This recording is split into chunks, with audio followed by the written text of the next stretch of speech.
수요 기도회를 시작하겠습니다.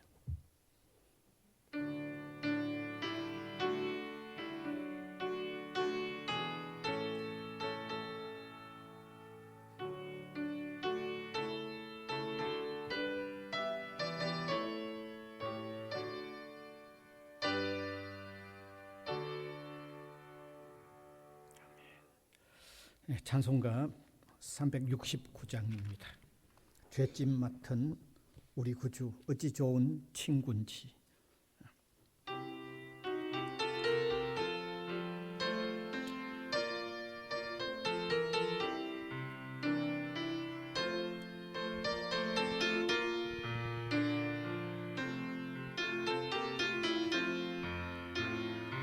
죄짐 맡은 우리 구주 어찌 좋은 친구인지, 걱정 근심 무거운 짐 우리 주께 맡기세. 주께 고함 없는 고로 복을 받지 못하네. 사람들이 어찌하여 나를 주를 먹을까. 시험 걱정 모든 괴로움 없는 사람 누군가. 부질없이 낙심 말고 기도드려 아뢰세. 이런 진실하신 친구 찾아볼 수 있을까. 우리 약함 아시오니 어찌 아니하를까. 근심 걱정 무거운 짐 아니 진짜 누군가. 피난처는 우리 예수 주께 기도드리세. 세상 친구 멸시하고 너를 조롱하여도 예수 품에 안기어서 참된 위로 받겠네. 3절 한 번 더 합니다. 근심 걱정 무거운 짐 아니 진짜 누군가. 부처는 우리 예수 주께 기도드리세. 세상 친구 멸시하고 너를 조롱하여도 예수 품에 안기어서 참된 위로 받겠네. 아멘. 기도드리겠습니다. 세상 삶을 살아가는 우리는 무거운 짐을 진 것과 같은 삶을 살아가고 있습니다. 우리 하나님 아버지는 이런 무거운 짐진 우리의 짐을 주님께 맡기고 우리가 가볍게 살아가기를 원하시는 창조주이십니다. 우리는 그 주님을 등지고 배반하고 살고 있기 때문에 우리 짐을 내려놓지 못하고 늘 무겁게 우리가 짊어지고 있습니다. 이 시간도 우리의 짐을 인정하면서 주님 앞에 내려놓는 저희들이 되도록 은혜를 베풀어 주시기를 원하옵고 바랍니다.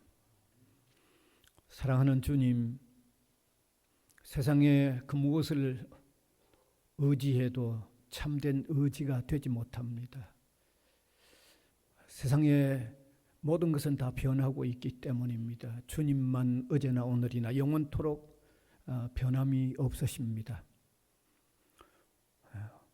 우리가 또 사랑을 받으며 사랑을 하며 살아가지만 우리가 사랑하고 우리가 사랑받는 대상마저도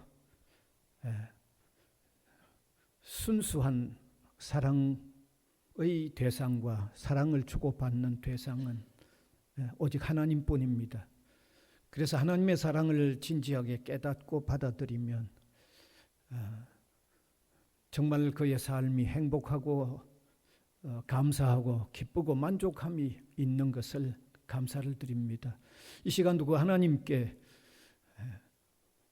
우리의 삶을 맡기고 그 하나님의 사랑을 받아들이는 우리 한 사람 한 사람이 되어져서 이전에 체험할 수 없었던 하나님 안에서의 복된 삶을 살도록 하나님이 은혜를 베풀어 주시기를 원하옵고 바랍니다.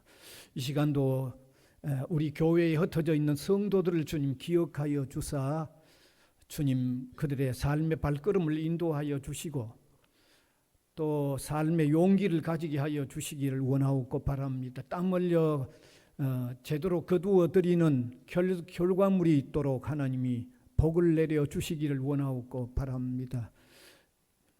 건강에 불편함이 있는 성도들의 건강을 또한 하나님이 회복시켜 강하게 하여 주시기를 원하옵고 바랍니다.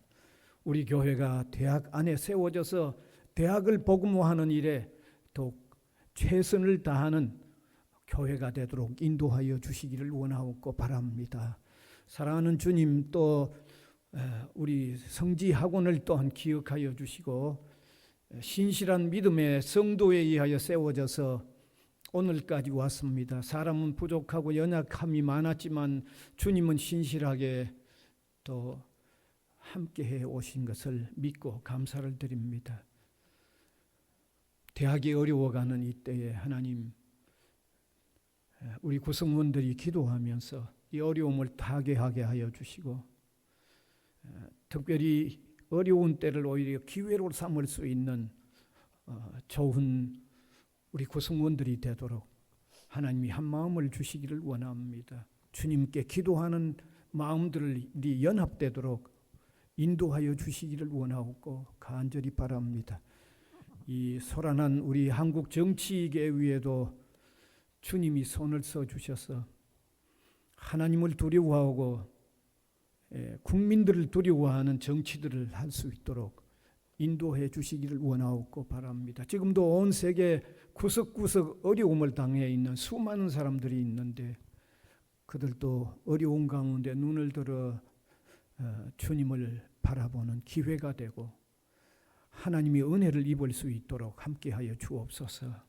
이 시간도 하나님의 말씀을 함께 나눌 때 깊은 깨달음이 있고 더욱 믿음의 자리로 나가는 저희들이 되게 하여 주시옵소서. 예수님 이름으로 기도하옵나이다. 아멘.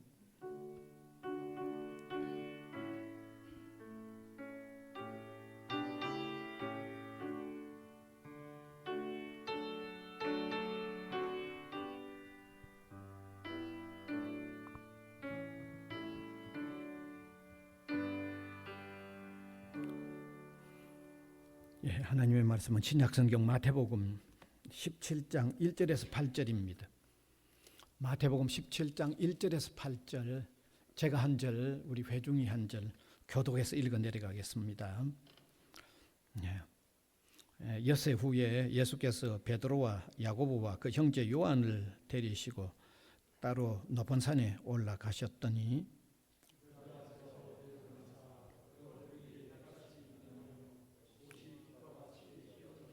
그때 모세와 엘리야가 예수와 더불어 말하는 것이 그들에게 보이거늘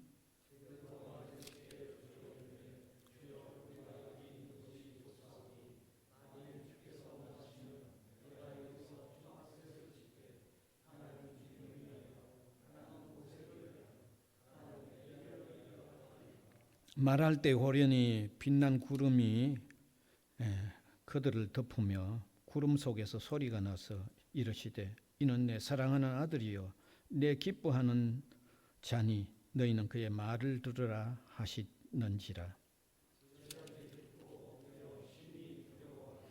예수께서 나와 그들에게 손을 대시며 이르시되 일어나라 두려워하지 말라 하시니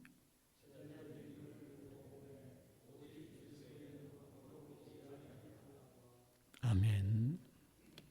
오늘은 변화산에서의 예수라는 제목이 되겠습니다. 예수님의 생애와 이 사역을 차례대로 돌아보는 이런 7번째 시간입니다. 우리 사람들은 자신이 쉽게 경험할 수 있는 일을 잘 받아들입니다. 그리고 그런 일은 잘 쉽게 믿습니다. 그런데 자신이 경험하기 어려운 일은 잘 받아들이려고 하지 않습니다. 잘 믿으려고도 하지 않습니다.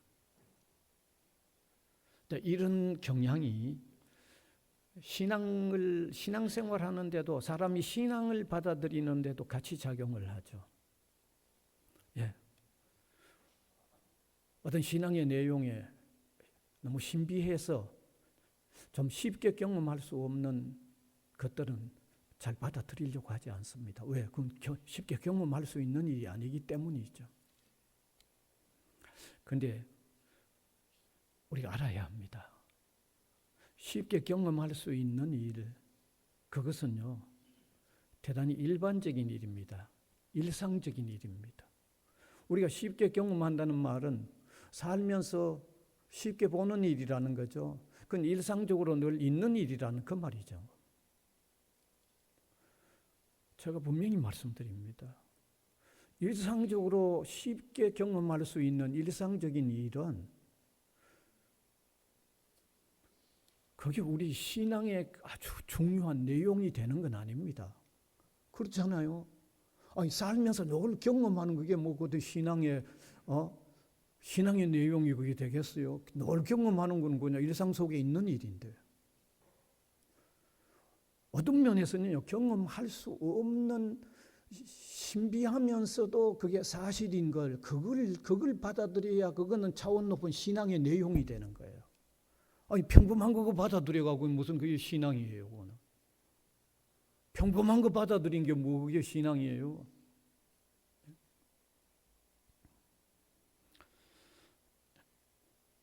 바로 이런 원리에서 오늘 예수님은 아주 신비한 사실을 오늘 우리에게 보여주고 있습니다. 아주 신비한 내용인데, 복음 전파의 활동을 하시면서, 아주 활발하게 복음 전파의 활동을 하시면서 자신이 십자가에 죽을 것과 부활할 것을 미리 예고합니다. 아주 발발하게 지금 아주 건강하게 활동하시면서 내가 죽는다. 그런데 내가 부활한다는 얘기를 하신 거예요. 그 말씀을 하시고 나서 엿새 후에 예수님은 예수님의 제자들 중에 3사람, 베드로, 야고보, 요한을 데리고 어떤 높은 산에 올라갔었습니다. 그런데 산에 올라가서 제자들 3사람이 보는 가운데 예수님의 모습이 변화되었어요. 얼굴도 해같이 막 빛이 나고, 그가 예수님이 입고 있던 옷도 완전히 하얗게 그냥 변화의 모습을 보인 거예요. 동시에 아주 상상할 수 없던 일이랐는데, 옛날 구약 시대에 활동하던 3사람, 모세와 그러니까 2사람, 모세와 엘리야가 그 산 위에 같이 예수님과 같이 나타나서 대화를 하는 모습이 보여진 겁니다. 네. 자, 이런 놀라운 광경을 본 예수님의 제자 가운데 베드로가 그 광경이 너무 좋으니까 예수님에게 이렇게 부탁합니다. 여기 내가 초막 3개를 지을 거니까 하나는 예수님, 하나는 모세, 하나는 엘리야, 그래 좀 같이 지내자고 그렇게 얘기를 한 거죠. 그때 이제 구름이 나타나서 그들을 이제 둘러쌌고, 그리고 하늘에서 음성이 들렸는데, 그 음성이 이는 내 사랑하는 아들이다, 그의 말을 들으라고 하는 음성이 들렸어요. 그러니까 막 그 음성마저 듣고 나니까 막 제자들이 너무너무 놀라가지고는 막 두려워서 얼굴을 숙였죠. 너무너무 놀란 거죠. 그때 예수님은 그들에게 다가가서 손을 대면서 안심하라고 했죠.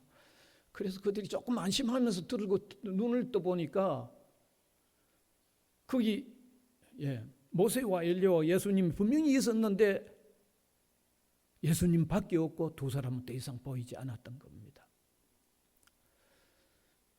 그때 예수님은 제자들에게 이제 내려가자. 그런데 내려가서 절대 조금 전에 본 광경은 누구에게도 얘기하지 마라. 내가 다시 부활할 그때까지는 이거는 얘기하지 말고 비밀로 지켜라고 하는 말씀을 하셨던 겁니다. 그게 오늘 읽은 이 내용입니다. 그러면 이 내용이 우리에게 준 의미가 뭐냐? 첫 번째는 예수님께서 변화산에서 변화하신 모습으로 나타났던 그것이 우리에게 주는 아주 중요한 기독교의 가르침이 거기에 들어있다는 겁니다. 2절에 보면 띄워주세요. 2절 같이 읽읍시다. 그들 앞에서 변형되사 그 얼굴이 해같이 빛나며 옷이 빛과 같이 휘어졌더라. 세 제자와 함께 올라갔던 그 변화산에서 예수님은 이렇게 변화되셨어요. 얼굴은 해같이 빛나버리고 옷도 빛과 같이 희게 되어졌습니다. 왜 이 모습을 보여주었을까요? 이것은 예수님께서 장차 재림에 오시는데 재림에 오실 그때의 예수님의 모습, 혹은 우리 신자가 사후의 영원한 세계에 갔을 때의 예수님의 모습을 미리 보여주는 모습이라고 해석들을 하죠. 그렇게 해석을 합니다. 또 그렇게 해석할 수 있는 성경적 다른 근거가 있습니다. 요한계시록 1장 16절에 보면 띄워주세요. 그의 오른손에 7별이 있고 그의 입에서 좌우에 날선 검이 나오고 그의 얼굴은 해가 힘있게 비치는 것 같더라. 천국에서의 주님의 모습을 계시록은 저렇게 말하고 있는데 바로 해같이 이게 비치는 그 모습이 이 변화상에서 나타났으니까 변화상의 주님의 그 모습은 예수님이 재림해 오실 때의 모습과 우리 신자가 영원히 천국에 갔을 때의 모습을 미리 보여주었다고 할 수 있죠. 계시록에 저렇게 기록하고 있으니까. 뿐만 아니라 요한계시록 다른 곳에도 그렇게 말씀하고 있습니다. 요한계시록 22장 5절에도 띄워주세요. 같이 읽읍시다. 다시는 밤이 없겠고 등불과 햇빛이 쓸데없으니 이는 주 하나님이 그들에게 빛임이라. 그들이 세세토록 왕노릇하리로다. 여기도 미래 우리 신앙의 사람들이 가게 될 그 천국에서 주님 자신이 빛처럼 빛이 나서 뭐 해와 달 이런 게 빛이 쓸데없는 곳이라는 것을 계시록이 이미 밝히고 있죠. 이미 밝히고 있는 거죠. 그래서 이 변화상에서 바로 주님은 그 모습을 미리 보여준 것이죠.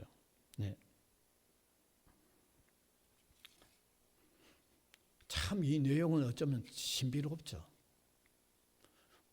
그러니까 믿지 않는 사람들에게는 뭐 이게 제대로 받아들여지지 않을 수도 있는 신비로운 내용이죠.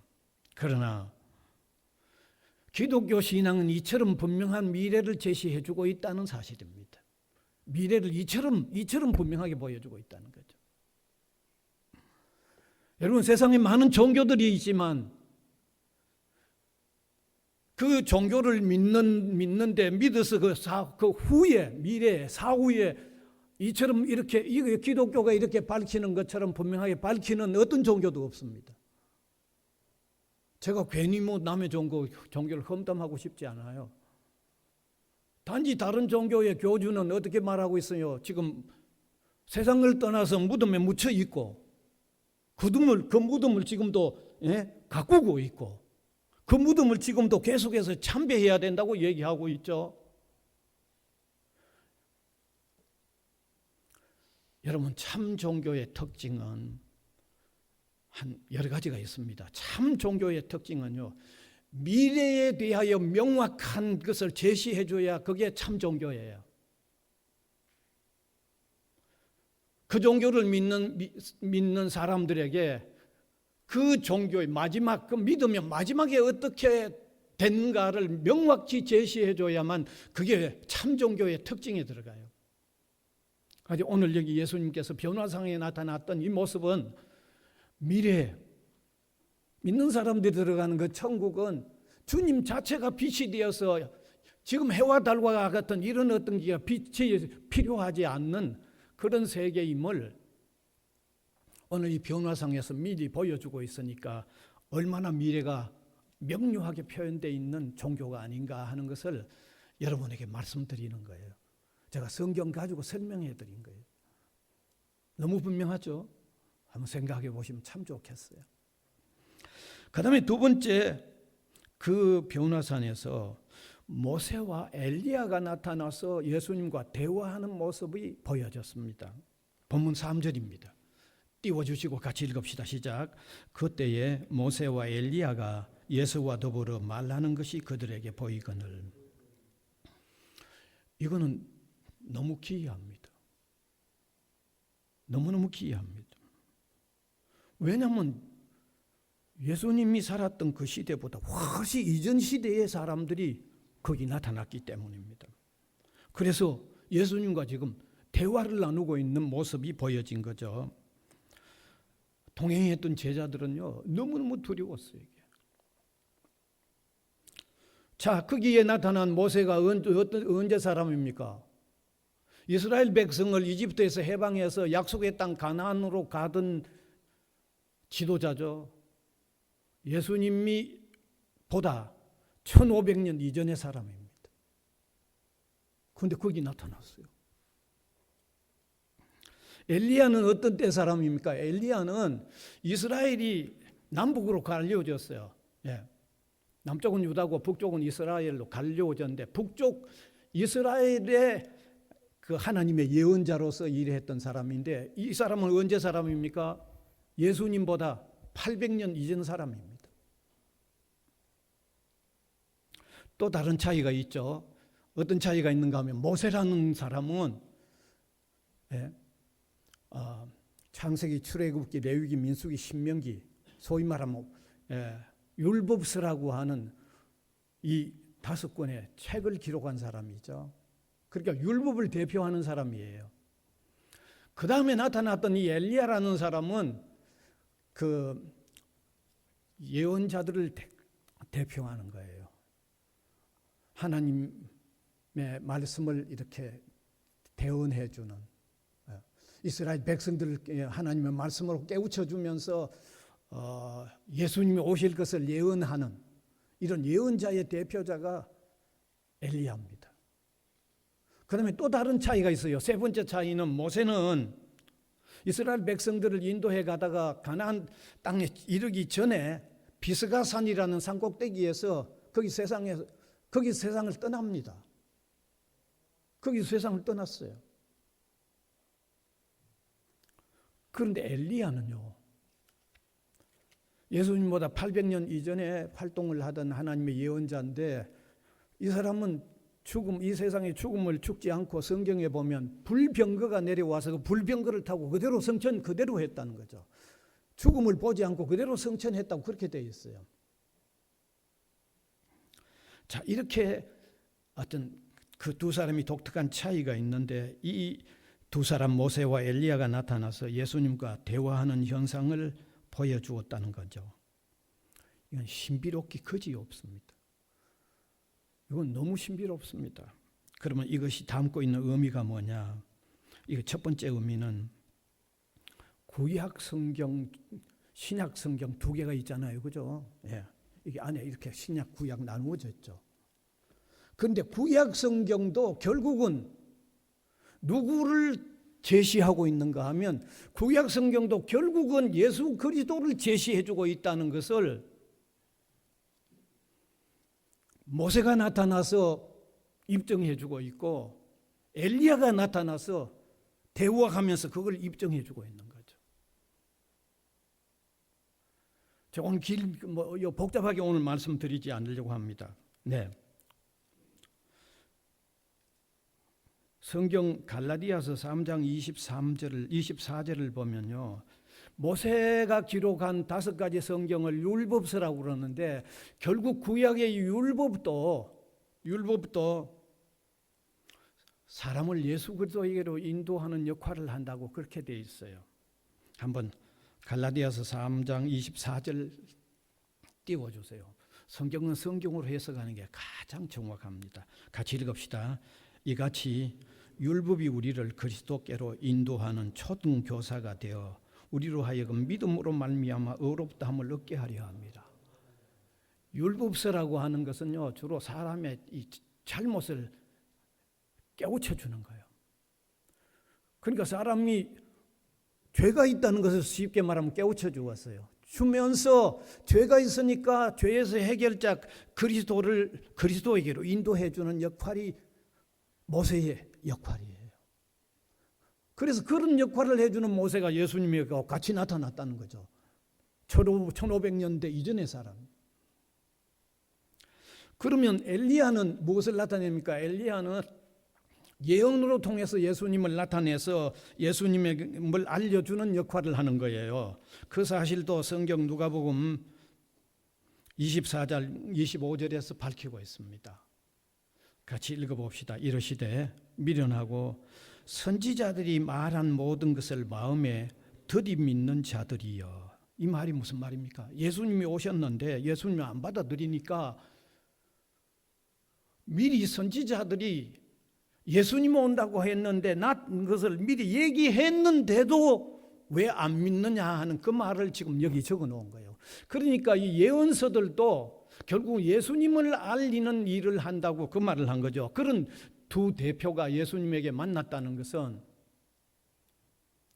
그나마 1500년대 이전 사람, 800년대 이전 사람이 예수님에게 나타나가지고 예수님은 하나님이 우리 구원을 위하여 보낸 자라는 것을 이렇게 재차 이렇게 확립을 시켜주고 있다고 하면 그 예수님은 얼마나 분명한 하나님이 보낸 틀림없는 메시아가 아닌가 그 말입니다. 여러분, 세상에 많은 종교의 장시자들이 있지만 그 장시자 이전에 1500년 사람이 누가 나타나서 혹은 800년 이전의 사람이 누가 나타나가지고 같이 있으면서 이분은 하나님이 보낸 사람이라고 말한 종교가 있습니까? 없습니까? 내가 괜히 오늘 또 열을 올리네요. 이건 객관적으로 한번 생각해 보세요. 아무도 없잖아요. 그런데 예수님은 1500년대 사람, 800년대 이전의 사람이 나타나서 이분은 하나님이 보내려고 했던 바로 그분이다라고 하는 것을 이만큼 분명하게 보여주고 있고 성경도 그 사실을 기록하고 있다고 하면 예수 그리스도는 하나님이 보내주신 구원자가 틀림없다는 거예요. 그만큼 명확하게 성경은요, 그런 면에서 그만큼 명확하다는 얘기예요. 우리가 뭐 근거 없이 그냥 뭐 아무나 그냥 무턱대고 믿는 게 아니라는 거예요. 그만큼 명확한 근거가 있다는 거죠. 그 다음에 다른 하나는 한 사람은 모세는 죽은 사람의 대표자였고 엘리야는 죽음을 보지 아니하고 산채로 예수님에게 내려와서 그 삼자가 동행을 했죠. 이것은 오늘 우리에게 뭘 얘기해 주는가 하면 기독교의 미래를 얘기해 주는 거예요. 예수님이 재림에 오실 그때 이미 그 이전에 예수 믿다가 죽은 사람도 있다는 거죠. 그건 모세를 나타내는 거죠. 그럼 엘리야는 죽지 아니하고 그대로 성천에 갔다가 예수님과 만나는 모습을 보여주었다는 것은 예수님이 재림해 오실 그때, 그건 언제인지 모르죠. 그때까지 신앙을 가지고 있는 그때의 사람은 죽음을 보지 않고 바로 성천한다고 성경은 그렇게 되어 있어요. 그러니까 오늘 예수님께서 이렇게 죽음의 대표자였던, 죽은 성도의 대표자였던 모세, 산채로 성천을 했던 대표자로서의 이 엘리야, 결국은 나중에 세상 종말에 그리스도께서 오실 때는 다 동일한 구원을, 동일한 영원한 세계에 가게 되는 것을 아주 신비롭게 이렇게 나타낸 겁니다. 그러니까 제가 다시 말씀드립니다. 종교는요, 미래에 대한 소망이 분명해야만 그게 참 종교예요. 그게 참 종교예요. 그런데 오늘 여기 기록된 내용은 그런 면에서 너무 명료한 것을 우리에게 알려주고 있는 기록이라는 거죠. 이 얘기를 함께 듣는 여러분들, 그래, 참 어떤 종교가 참 종교일까 하는 면을 오늘 제가 말씀드린 내용으로 한번 다시 같이 생각해보는 이런 기회가 되시기를 바랍니다. 기도드리겠습니다. 하나님, 감사를 드립니다. 성경이 어느 주관적인 고민하던 사람이 혼자 기록한 게 아니고 역사 속에 수많은 사람들이 밝혀낸 아주 역사적인 기록으로서의 성경에 이런 신비한 내용들이 기록되어 있지만, 이것은 주님께서 하나님 아들로서 하나님이 보내신 참 구원자일 뿐만 아니라 예수 그리스도를 영접한 사람들에게 영원한 미래의 소망이 너무 선명한 것을 밝혀주는 귀한 의미가 있는 것을 이 시간에 깨닫습니다. 우리 모두가 참 미래에 영원한 소망을 두는, 그래서 오늘의 삶에도 의미가 있고 힘이 있고 살 이유가 있는 이런 분명한 이유들 위해 살아가는 우리 모두가 되도록 성령께서 우리를 움직여 주장하여 주시옵소서. 예수님 이름으로 기도하옵나이다. 아멘. 찬송가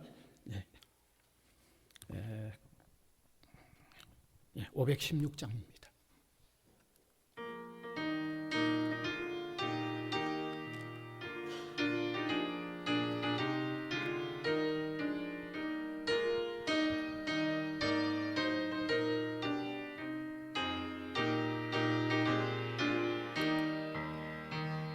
옳은 길 따르라 의의 길을 세계 만민이 이 길 따라서 살기를 온 세계에 전하세.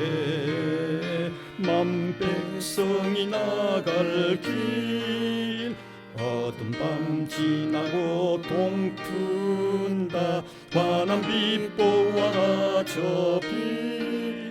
주 예수의 나라 이 땅에 곧 오겠네 오겠네.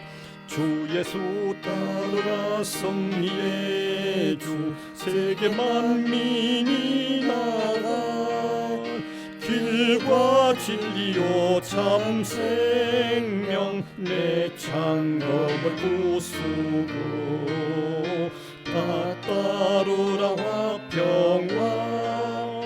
어둠 밤 지나고 동튼다. 환한 빛 보아라 저 빛.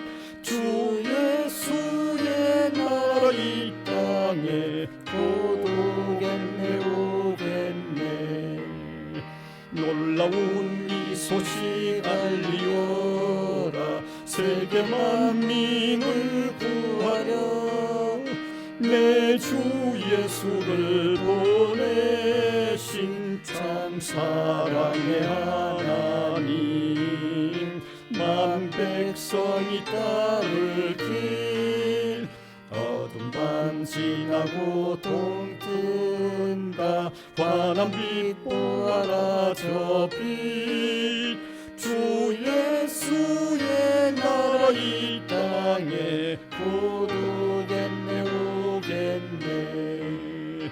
고난 길 헤치고 찾아온 길 많은 백성을 구한 길 모두 나와서 믿으면 온 세상이 마침내 이 진리에 살겠네. 어둠만 지나고 동튼다. 환한 빛 보아라 저 빛. 주 예수의 나라 이 땅에 곧 오겠네 오겠네. 주님 가르쳐 주신 기도 드리겠습니다. 하늘에 계신 우리 아버지여, 이름이 거룩히 여김을 받으시오며 나라가 임하시오며 뜻이 하늘에서 이루어진 것 같이 땅에서도 이루어지이다. 오늘 우리에게 일용할 양식을 주시옵고 우리가 우리에게 죄 지은 자를 사하여 준 것 같이 우리 죄를 사하여 주시옵고 우리를 시험에 들게 하지 마시옵고 다만 악에서 구하시옵소서. 나라와 권세와 영광이 아버지께 영원히 싸움나이다.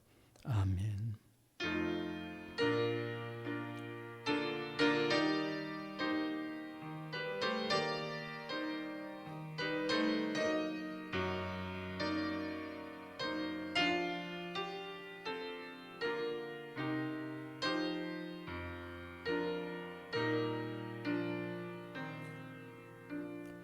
감사합니다. 예배 마쳤습니다. 평안히 가세요.